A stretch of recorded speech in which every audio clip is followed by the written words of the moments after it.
Hello everyone, I'm back and I'm reading again from Alice in Wonderland by Lewis Carroll. This time it's chapter 7, it's a Mad Tea Party. And so for the Mad Tea Party, I decided to wear my Mad Tea Party hat. There was a table set out under a tree in front of the house, and the March Hare and the Hatter were having tea at it. A dormouse was sitting between them, fast asleep, and the other two were using it as a cushion, resting their elbows on it and talking over its head. Very uncomfortable for the dormouse, thought Alice. Only as it's asleep, I suppose it doesn't mind. The table was a large one, but the three were all crowded together at one corner of it. No room! No room! They cried when they saw Alice coming. There's plenty of room, said Alice indignantly, as she sat down at the large armchair at one end of the table. Have some wine, said the March Hare in an encouraging tone. Alice looked all around the table, but there was nothing on it but tea. I don't see any wine, she remarked. There isn't any, said the March Hare. Then it wasn't very civil of you to offer it, said Alice angrily. It wasn't very civil of you to sit down without being invited, said the March Hare. I didn't know it was your table, said Alice. It's laid for a great many more than three. Your hair wants cutting, said the Hatter. He had been looking at Alice for some time with great curiosity, and this was his first speech. You should learn not to make personal remarks, Alice said with some severity. It's very rude. The Hatter opened his eyes very wide on hearing this, but all he said was, Why is a raven like a writing desk? Come, we shall have some fun now, thought Alice. I'm glad they've begun asking riddles. I believe I can guess that, she added aloud. Do you mean that you think you can find out the answer to it? Said the March Hare. Exactly so, said Alice. Then you shouldn't say what you mean, the March Hare went on. I do, Alice hastily replied. At least I mean what I say. That's the same thing, you know. Not the same thing a bit, said the Hatter. Why, you might just as well say that I see what I eat is the same as I eat what I see. You might just as well say, added the March Hare, that I like what I get is the same as I get what I like. You might just well say, added the Dormouse, which seemed to be talking in its sleep, that I breathe when I sleep is the same as I sleep when I breathe. It is the same thing with you, said the Hatter, and here the conversation dropped, and the party sat silent for a minute, while Alice thought over all she could remember about ravens and writing desks, which wasn't much. The Hatter was the first to break the silence. What day of the month is it? He said, turning to Alice. He had taken his watch out of his pocket and was looking at it uneasily, shaking it every now and then, and holding it to his ear. Alice considered a little and then said, The 4th. 2 days wrong, sighed the Hatter. I told you butter wouldn't suit the works, he added, looking angrily at the March Hare. It was the best butter, the March Hare meekly replied. Yes, but some crumbs must have got in as well, the Hatter grumbled. You shouldn't have put it in with a bread knife. The March Hare took the watch and looked at it gloomily. Then he dipped it into his cup of tea and looked at it again, but he could think of nothing better to say to the first remark. It was the best butter, you know. Alice had been looking over his shoulder with some curiosity. What a funny watch, she remarked. It tells the days of the month, and it doesn't tell what o'clock it is. Why should it? Muttered the Hatter. Does your watch tell you what year it is? Of course not, said Alice, replied very readily. But that's because it stays the same year for such a long time together. Which is just the case with mine, said the Hatter. Alice felt dreadfully puzzled. The Hatter's remark seemed to her to have no sort of meaning in it, and yet it was certainly English. I don't quite understand you, she said as politely as she could. The Dormouse is asleep again, said the Hatter, and he poured a little hot tea upon its nose. The Dormouse shook its head impatiently and said, without opening its eyes, Of course, just what I was going to remark myself. Have you guessed the riddle yet? The Hatter said, turning to Alice again. No, I give it up. Alice replied. What's the answer? I haven't the slightest idea, said the Hatter. Nor I, said the March Hare. Alice sighed wearily. I think you might do something better with the time, she said, than wasting it in asking riddles that have no answers. If you knew time as well as I do, said the Hatter, you wouldn't talk about wasting it. It's him.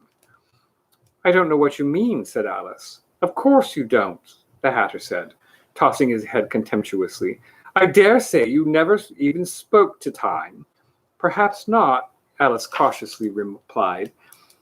But I know I have to beat time when I learn music.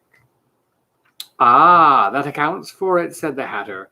He won't stand beating. Now, if you only kept on good terms with him, he'd do almost anything you liked with the clock. For instance, suppose it were 9 o'clock in the morning, just time to begin lessons. You'd only have to whisper a hint to time, and round goes the clock in a twinkling. 1:30, time for dinner. I only wish it was, the March Hare said to itself in a whisper. That would be grand, certainly, said Alice thoughtfully, but then I shouldn't be hungry for it, you know. Not at first, perhaps, said the Hatter, but you could keep it to 1:30 as long as you liked. Is that the way you managed? Alice asked. The Hatter shook his head mournfully. Not I, he replied. We quarreled last March, just before he went mad, you know, pointing with his teaspoon at the March Hare. It was a great concert given by the Queen of Hearts, and I had to sing. Twinkle, twinkle, little bat, how I wonder what you're at. You know the song, perhaps? I've heard something like it, said Alice. It goes on, you know, the Hatter continued, in this way.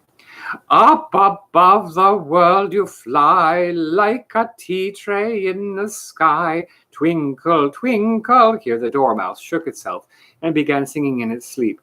Twinkle, twinkle, twinkle, twinkle, and went on so long that they had to pinch it to make it stop.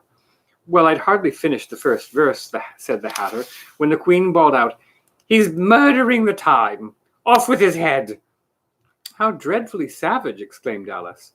And ever since that, the Hatter went on in a mournful tone, he won't do a thing I asked. It's always 6 o'clock now. A bright idea came into Alice's head. Is that the reason so many tea things are put out here? She asked. Yes, that's it, said the Hatter with a sigh. It's always tea time, and we've no time to wash the things between whiles. Then you keep moving round, I suppose, said Alice. Exactly so, said the Hatter, as the things get used up. But what happens when you come to the beginning again? Alice ventured to ask. Suppose we change the subjects, the March Hare interrupted, yawning. I'm getting tired of this. I vote the young lady tells us a story. I'm afraid I don't know one, said Alice, rather alarmed at the proposal. Then the Dormouse shall, they both cried. Wake up, Dormouse! And they pinched it on both sides at once. The Dormouse slowly opened his eyes. I wasn't asleep, it said in a hoarse, feeble voice. I heard every word you fellows were saying. Tell us a story, said the March Hare. Yes, please do, pleaded Alice. And be quick about it, added the Hatter, or you'll be asleep again before it's done. Once upon a time, there were 3 little sisters, the Dormouse began in a great hurry, and their names were Elsie, Lacie, and Tilly, and they lived at the bottom of a well. What did they live on? Said Alice, who always took a great interest in questions of eating and drinking. They lived on treacle, said the Dormouse, after thinking a minute or two. They couldn't have done that, you know, Alice gently remarked. They'd have been ill. So they were, said the Dormouse, very ill. Alice tried a little to fancy to herself what an extraordinary way of living would be like, but it puzzled her too much. So she went on, but why did they live at the bottom of a well? Take some more tea, the March Hare said to Alice very earnestly. I've had nothing yet, replied Alice in an offended tone, so I can't take more. You mean you can't take less, said the Hatter. It's very easy to take more than nothing. Nobody asked your opinion, said Alice. Who's making personal remarks now? The Hatter asked triumphantly. Alice did not quite know what to say to this, so she helped herself to some tea and bread and butter, and then turned to the Dormouse and repeated her question. Why did they live at the bottom of a well? The Dormouse again took a minute or two to think about it, and then said, It was a treacle well. There's no such thing, Alice was beginning to very angrily, but the Hatter and the March Hare went, Shh! And the Dormouse sulkily remarked, If you can't be civil, you'd better finish the story for yourself. No, please go on, Alice said very humbly. I won't interrupt you again. I dare say there may be one. One indeed, said the Dormouse indignantly. However, he consented to go on. And so these three little sisters, they were learning to draw, you know. What did they draw? Said Alice, quite forgetting her promise. Treacle, said the Dormouse, without considering at all this time. I want a clean cup, interrupted the Hatter. Let's all move on one place. He moved on as he spoke, and the Dormouse followed him. The March Hare moved into the Dormouse's place, and Alice rather unwillingly took the place of the March Hare. The Hatter was the only one who got any advantage from the change, and Alice was a good deal worse off than before, as the March Hare had just upset the milk jug into his plate. Alice did not wish to offend the Dormouse again, so she began very cautiously. But I don't understand. Where did they draw the treacle from? You can draw water out of a water well, said the Hatter, so I should think you could draw treacle out of a treacle well. Eh, stupid? But they were in the well, Alice said to the Dormouse, not choosing to notice this last remark. Of course they were, said the Dormouse. Well in. This answer so confused poor Alice that she let the Dormouse go on for some time without interrupting it. They were learning to draw, the Dormouse went on, yawning and rubbing its eyes, for it was getting very sleepy. And they drew all manner of things, everything that begins with an M. Why with an M? Said Alice. Why not? Said the March Hare. Alice was silent.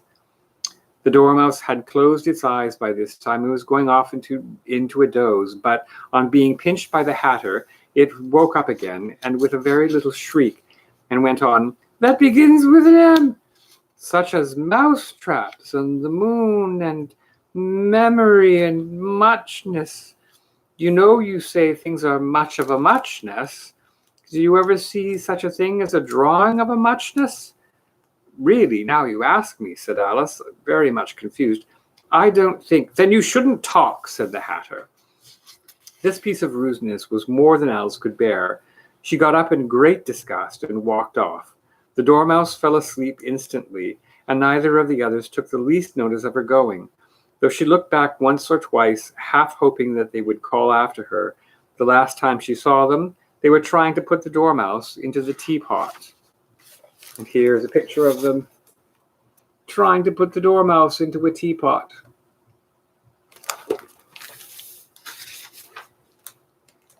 At any rate, I'll never go there again, said Alice as she picked her way through the wood. It's the stupidest tea party I ever was at all my life. Just as she said this, she noticed that one of the trees had a door leading right into it. That's very curious, she thought, but everything's curious today. I think I may well go in at once. And in she went. Once more she found herself in the long hall and close to the little glass table. Now I'll manage better this time, she said to herself, and began by taking the little golden key and unlocking the door that led into the garden. Then she set to work nibbling at the mushroom. She had kept a piece of it in her pocket, till she was about a foot high. Then she walked down the little passage, and then she found herself at last in the beautiful garden among the bright flower beds and cool fountains. That's the end of chapter 7. We'll be reading chapter 8 tomorrow or the day after. I hope you liked it. If you did, please, you can hit like and you can subscribe and you can leave comments. I hope everybody's doing well, and we'll see you soon.